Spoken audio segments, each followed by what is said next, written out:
if you are open to listen, make a big difference. All the riders, I don't like when I see the riders, and I don't think that work most of the time, when the riders is on top of everybody. The people around the riders have to be on the same level or sometimes on top of the riders. Because when the riders want to take all the decision and want to manage all the people, it's impossible to take always the right decision and to be smart enough to understand everything you have to do.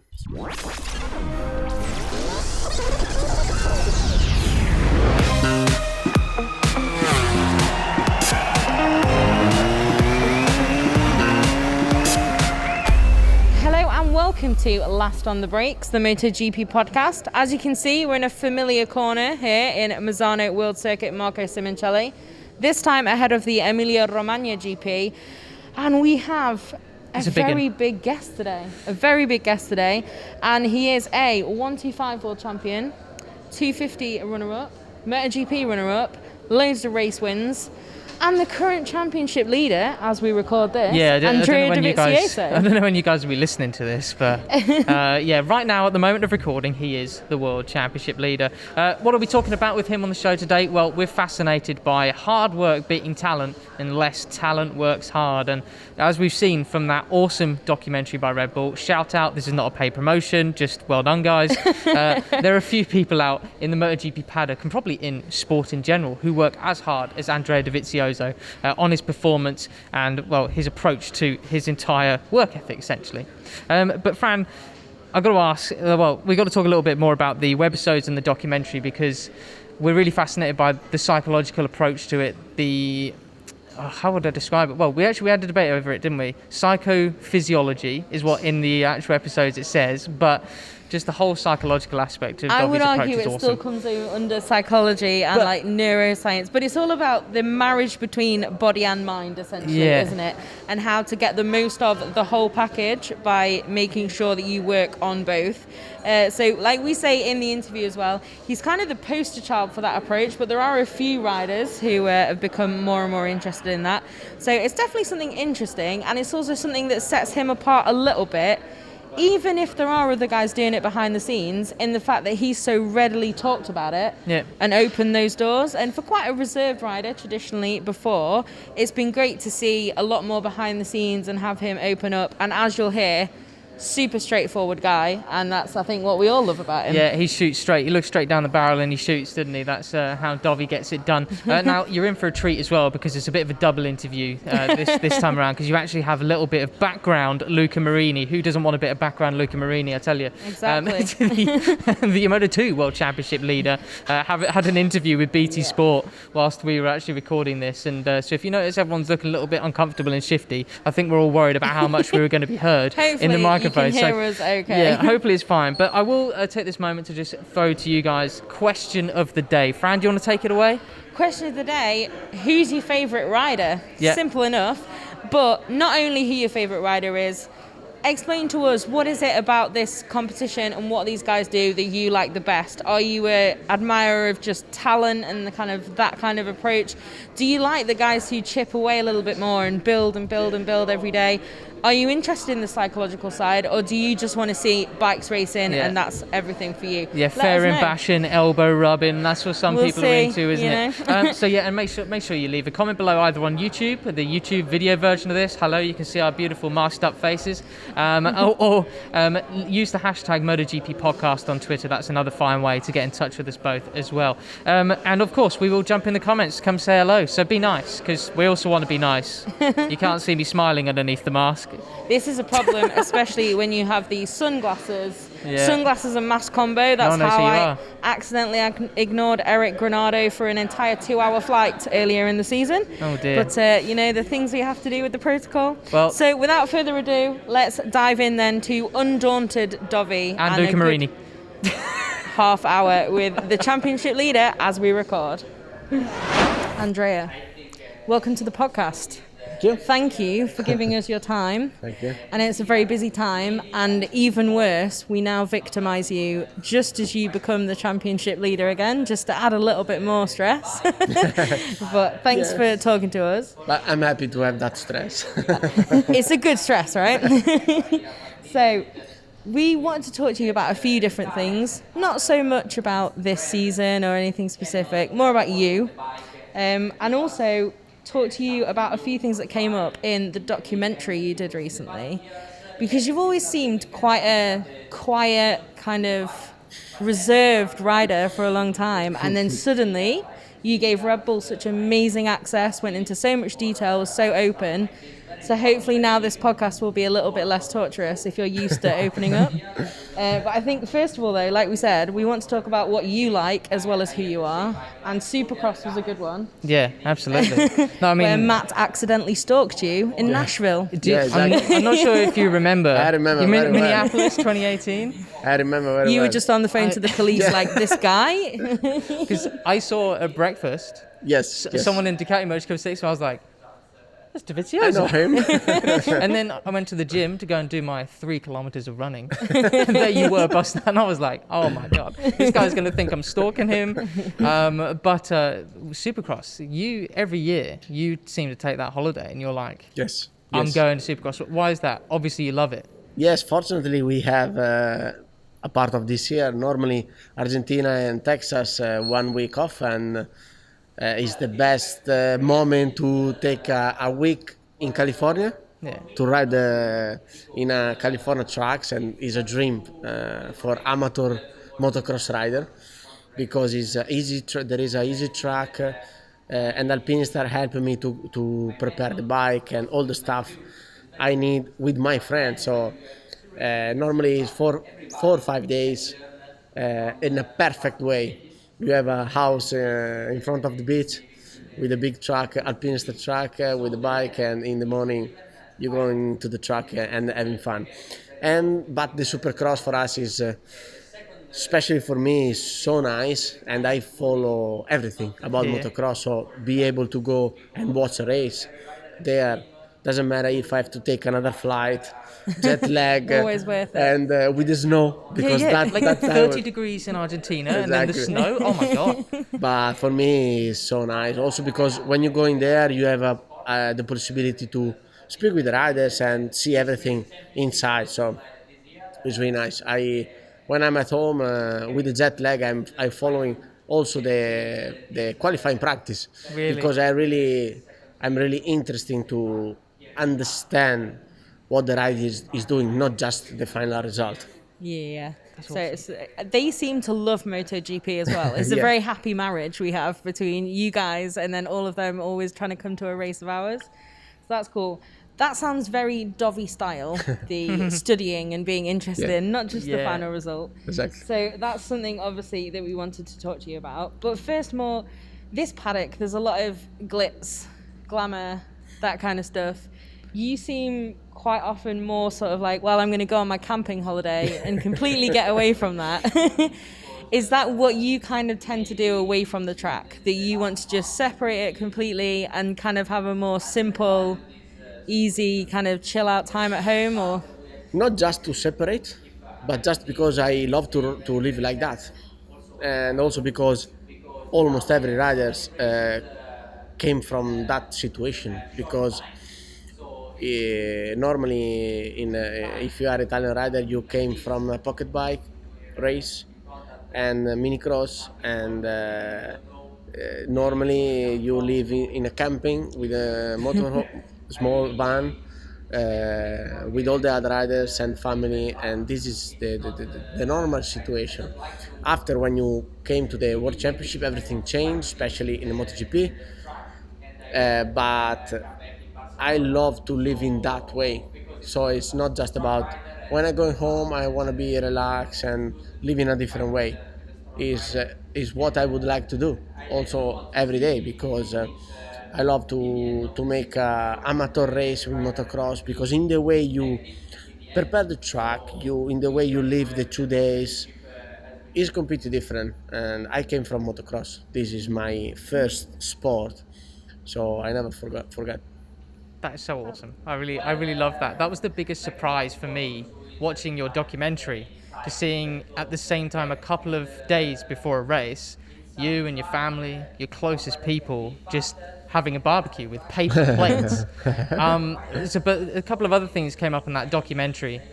Support system I wanted to talk about with your family, your closest friends, because it's not just you who is looking for improvements. It looks like them too.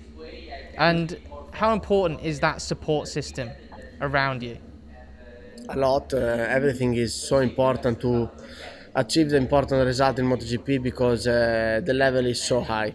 But I mean, in the way we live at home is normal for us. It's Yeah. not because we created that event and we want to live in that way. When we are at home, we live like that. And I'm a precise person. I really want everything perfect. I'm trying to work in every details when I'm at the race week and also when I'm at home. I'm trying to be really precise on what I'm doing. But I love that word. I love that word is dirty Yeah. and really relax. I feel more comfortable in that situation. In MotoGP, you found a completely different situation, but like in every word, there is a positive and negative. In MotoGP, you can work with a lot of professional people, and that is not easy to found it, especially in motocross. There is still a lot of people with a lot of experience, but not a lot of engineers are there. What you can find is in MotoGP. So positive and negative, like every word. Yeah, yeah. Okay, that's interesting. So obviously, if we're going to talk to you, we have to talk about psychology and that side of it, because you're kind of the poster child for this now in MotoGP. Although I'm sure you're not the only one. We've also had Sam Lewis went into it a little bit, but then shut down the question a bit, like I don't want to talk about it more. Last week in Moto2, but it is an interesting one, and it seems to be something that you've also been kind of doing behind the scenes a lot longer than maybe we know, and it's a really important part of who you are as a rider. What made you think about that more? Because I think it seems to be quite ignored by a lot of competitors that there are the two sides to winning, and it's body and mind that work together. Yes, it's not that easy to explain. The positive things in this in MotoGP is doesn't exist one way to be a champion, and this is nice because you can found a lot of way to become a champion, a fast rider, a winner. So this is good, and every riders have to understand, and the people around the riders make the big difference. The family, but especially the people around the riders. I can see many times and many riders, unfortunately, in the paddock with a big talent, but um, Getting led down the wrong path, maybe, not or some able bad to work advice. in every details. And I think I'm lucky because I meet a lot of really good person. One of them is my manager and helped me from 2003. Wow. So it's Uh, yeah, it's a long Batistella. story. It's a long Wow. story. We start like this, and after year by year, our relation become more important. And I understood he was a really good person to speaking about, and he is completely different than me, and this helped me Sometimes this is the best thing, right? because every time you have a problem or you look the race or the life in one way and to have a completely different picture of the same things, if you are open to listen, make a big difference. All the riders, I don't like when I see the riders, and I don't think that work most of the time when the riders is on top of everybody. Yeah. The people around the riders have to be on the same level or sometimes on top of the riders, because when the riders want to take all the decision and want to manage all the people, it's impossible to take always the right decision and to be smart enough to understand everything you have to do. That makes sense. Like in any job, you would never manage every single department yourself. Exactly. So yeah, Especially that if makes you are a sense. rider, because you have to do a lot of things. You are very stressful most of the time. You have to pass most of the time your limit. So I think you need a different person to give you a different picture and help you to find the points where you have to be better, because you believe in a lot of things, but you can't understand everything. It sounds in English, I think the people you described are called yes men. Yes, So people always exactly. like When you say, have too many of yes, those. yes. Did you ever have that in your career? Because of course, as a world champion, at some point You you're gonna know, have people around. it's normal. It's normal. When you become famous, it's so easy to find a yes man, and it's always nice to hear yes man, Why not? but doesn't work most of the time. So is nice, and is a difficult part for us to understand who is real or not. But it's normally like every famous person. But on long term doesn't work. Yeah, that makes sense. Watching, obviously, a lot of the research into this podcast has come from the documentary and the webisode. Something I have to ask. I can't let you go before I ask this. In the documentary, there's a part where you're listening to two very familiar voices about after your victory over Mark in Austria. What I want to know is, did you actually listen to our podcast, or was Or that is it dubbed all a over in lie? was that part of the documentary? Normally I don't watch the racing. I don't hear you. Yeah. No, but the guy created the documentary. Yeah. Opened my mind on that, because normally you watch the race in Italian TV. Okay. Yeah, It's yeah. normal. Interesting. But to hear, and it's nice. Yeah. But to hear that in a different language and to different people, Yeah. especially in that kind of victory, it was so nice To Steve. and so emotional Yeah. for me. It's super cool, right? We Yeah. quite often on MotoGP.com with those last lap battles, we do a video with loads of different languages. Yes. And it's so cool So nice. listening to Yeah. other people. Like, I love the Italian. I understand most now, but it's just a completely different way of Completely commentating different. on it. But it's very nice. It's It was so very good. nice. Wanted to go back to support systems, just because, like you said there, it's a shame to see so many riders seemingly almost lonely without a correct support system around them. And I'm also a firm believer with every rider is an individual way of getting to the top. But do you think a support system, whether it's, for example, with Fabio Quartararo, with Tom, is every rider needs a support system around them? You can't be a lone wolf. Is that a fair thing to say? You can't be A lone wolf, to do it on your own. It's difficult, not impossible, but it's very, very difficult. Especially in MotoGP now, I think all the effort is on the MotoGP championship. The company, the manufacturer, work a lot to create a good bike, and now every bike is able to win a race with a different characteristic. But so this means every weekend everything is open, and that is very difficult to manage. Because in the past, more or less, always the same rider in the race are there. Like, you sign for a factory, you have a certain expectation. Maybe Exactly. your worst will be fifth. But yeah. Now it's not, especially this year, it's not anymore like that. And it's very difficult to manage, because from the mental side, especially, because you have your idea and you go on the track and everything is completely different. So you have to stay calm and work in a lot of details and understand why. That is very difficult, and you can see some really talented rider destroyed everybody, and after 3 races going down In a rut. So it's because it's not that easy to understand when you're going slow, why the reason. Wow. That's interesting.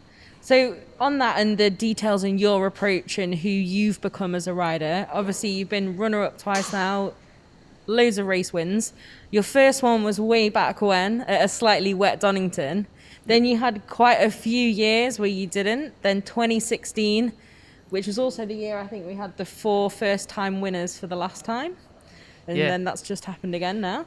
But that was an incredible season, so many different winners. Yeah. You were one of them. From that point onward, does that have an effect? Or is it that, okay, it seems like that from the outside, but the reality is that was coming anyway, and it's all these things in the background? It's a bit long story because... we have time. He's like, no, let me go. Because a result never comes from one reason, especially in this level. So there is a big effort from many people, many things. So it happened one day, the victory, but there is a long story behind. Everyone. In that year, during the summer, I did also, I don't know in English. Parla in italiano. Un corso. Course. A course, eh? Yeah. Like, yeah. Of 1 week. Yeah. There was also my girlfriend, and it was really nice. Really unusual, especially for a MotoGP rider. Yeah. To do that, but it was a so nice experience and helped me to understand a lot of things about the people, and that helped me to manage all the situation on your private life and on your professional life in a completely different way, different approach, and also that helped me to make a step. Wow. So we become stronger and stronger because the bike was better and better. And then you became stronger and stronger. And your mind, if your mind can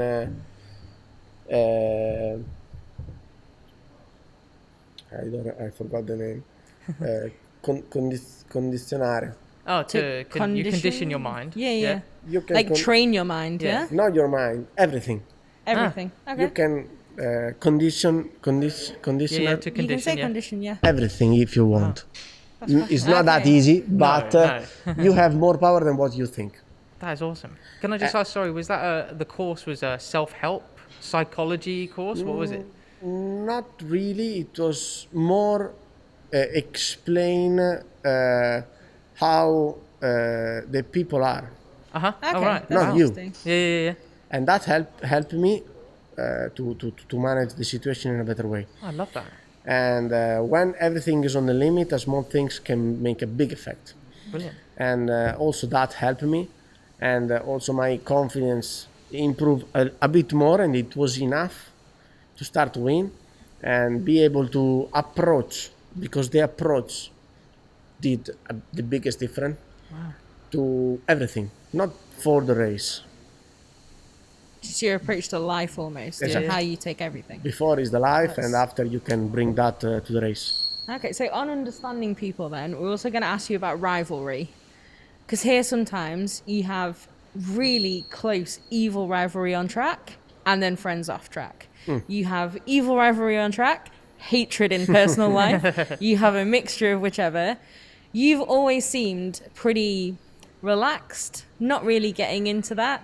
Kind of like Danny Pedrosa always was the guy sat in the middle of the press conference while the argument happens. You also seem very zen about a lot of that. Is that also because you understand, okay, so he's saying this because of this, he's saying this because of this, I don't need to answer? Or how do you take that rivalry on a personal level? I watch and I approach that in a bit different way than most of the rider, because I believe I don't like to be against somebody. This is not my target. And I don't care if I can give to the competitor some advance. I don't care. I mean, if you are better than me because you are able to do the same things in a better way, you are better. I don't care, because I think you have to be focused on yourself. Yeah. And if you believe on yourself and you want to win, maybe you will win. I don't care about all the other stuff. So I'm really relaxed to the competitors. Not everybody, because somebody is working against that, but No names needed, no don't worry. names, but my approach is completely relaxed because I'm okay with the people and with the riders, and I don't like to say wrong things. I mean, most of the rider year by year become too political. I don't like that. I mean, to I don't think it's good to speak bad to the other riders or to the other people, but you have to be fair. You have to say what you really think. But most of the riders are not like that, and I don't like from outside you can see there is a good relation, but it's not true. Most of the time it's not like that, and from me you can't see that. You can understand if there is a problem or not. I don't I don't like to create the problem, but you can easily see if there is a problem or not. And if somebody makes something against me, I can be angry. But apart of that, I'm really relaxed about fighting on the track. And it's very difficult to become a friend outside of the race. I can You imagine can have like a good true relation. friend is difficult, right? You can have a good relation, but become a friend, unfortunately, is difficult. Yeah. Unfortunately. I understand.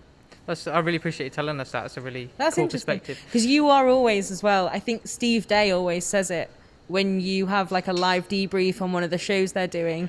If you're positive about the day, you're positive about the day, and if you're not, you say, "Oh yeah, some good, some no." Like it's always very straight, kind of down the line. So that's cool. That's interesting. We have to do one more thing before we We let you do. go, because we're very conscious we've only got half an hour.